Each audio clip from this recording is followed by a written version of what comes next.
La vraie question qui se pose est de savoir comment Trump envisage de le faire. Je pense qu'il fera tout son possible pour que les 100 premiers jours de son mandat contrastent avec l'administration précédente. Stan Bokov, cofondateur de TradingView. Cette semaine, nous découvrirons beaucoup de publications économiques importantes. Ce vendredi, la zone euro doit publier son indice de confiance des entreprises pour décembre. Les perspectives s'annoncent incertaines pour l'Europe au vu des élections et du Brexit qui sont susceptibles d'avoir un impact considérable sur le marché.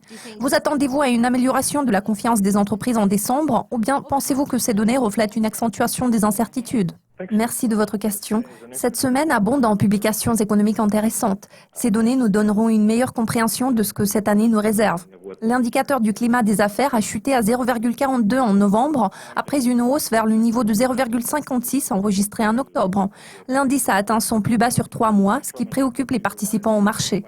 Toutefois, il faut garder à l'esprit que dans l'ensemble, le dernier trimestre de 2016 semble être beaucoup plus positif en termes de confiance que tous les autres trimestres de l'année dernière. Nous pouvons constater que la confiance générale est en hausse malgré le résultat décevant affiché le mois dernier. Tout porte à croire que les chiffres de décembre reflèteront l'incertitude persistante quant aux perspectives économiques en 2017, surtout en ce qui concerne l'Europe. Les acteurs du marché essayent d'évaluer l'impact des changements que l'administration Trump pourrait potentiellement apporter. À l'heure actuelle, personne ne sait vraiment à quoi s'attendre. À cela s'ajoutent les craintes relatives aux conséquences du Brexit qui constituent la cause de préoccupation majeure depuis un bon moment. Cette année s'annonce pleine de surprises et l'indicateur de confiance est censé refléter tous les éléments susmentionnés. En définitive, nous aurons plus de clarté d'ici la fin du premier trimestre. Également ce vendredi, le Canada publiera son taux de chômage pour décembre. Les inquiétudes suscitées par le ralentissement de l'économie canadienne se sont intensifiées en 2016. Ces préoccupations sont susceptibles de se poursuivre en 2017. À quel genre de données vous attendez-vous, vu que ma question porte non seulement sur la fin de 2016, mais aussi sur l'ensemble de 2017 ? Le taux de chômage canadien a chuté à 6,8% en novembre par rapport au niveau de 7% affiché un mois plus tôt, ce qui représente une légère amélioration. Globalement parlant, selon les analystes, le rythme de croissance de l'économie canadienne devrait s'accélérer pour s'établir à 2% par rapport au rythme actuel d'1,8%. Selon la banque Dominion Toronto, cette accélération ne sera pas très significative. En parlant des perspectives de 2017, il est important de garder à l'esprit que la région de l'Alberta joue un grand rôle en termes de création de postes. Cette région a récemment affiché le taux de chômage le plus bas en comparaison annuelle, ce qui est censé contribuer à une amélioration des perspectives de croissance de l'économie canadienne tout au long de cette année. À cela s'ajoute une augmentation graduelle des prix du pétrole. Tous ces facteurs devraient aboutir à un ralentissement du taux de chômage au Canada en 2017.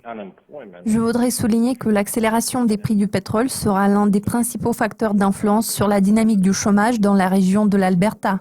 Nous pouvons constater que les gens se sont déjà adaptés à une nouvelle réalité depuis les événements de l'année dernière. Maintenant, la population locale est en quête de nouvelles opportunités.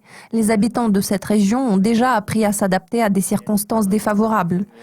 Compte tenu d'une légère amélioration de la situation économique, notamment d'une accélération graduelle de la croissance et du rebond dans le secteur de l'énergie, nous devrions nous attendre à une baisse du taux de chômage au Canada l'année prochaine. Cette semaine, les États-Unis doivent publier leurs données sur la balance commerciale. Donald Trump a clairement fait comprendre que le déficit commercial américain était pour lui une priorité absolue. Vous attendez-vous à une diminution considérable du déficit commercial au cours de la première année de son mandat ?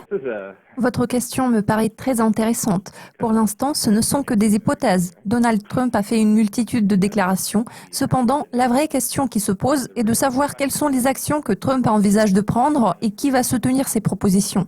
En ce qui concerne le déficit commercial, il a grimpé de 6,4 milliards pour s'établir à 42,6 milliards en octobre. De toute évidence, il s'agit d'une forte augmentation du déficit par rapport au chiffre de 36,2 enregistré en septembre. Pour ce qui est des priorités de M. Trump, jusqu'à présent, nous avons entendu beaucoup de beaux slogans.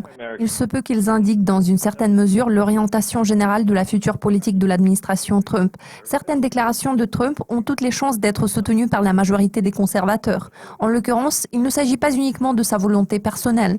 Nombreux sont ceux qui se prononceront en faveur de telle ou telle mesure proposée par M. Trump. La vraie question qui se pose est de savoir comment Trump envisage de le faire. Je pense qu'il fera tout son possible pour que les 100 premiers jours jour de son mandat contraste avec l'administration précédente. Plusieurs options sont possibles. Il existe bon nombre d'outils. Je pense que la nouvelle administration américaine va déployer beaucoup d'énergie afin de réaliser des progrès tangibles. Heureusement, nous pourrons voir de réels progrès en 2017. L'année s'annonce prometteuse. Merci de votre participation, Stan. Cela conclut notre aperçu des événements clés de cette semaine. Restez à l'affût de nos mises à jour car l'équipe de Dukascopy TV vous tiendra au courant de tout ce qui se passe dans le monde de la finance.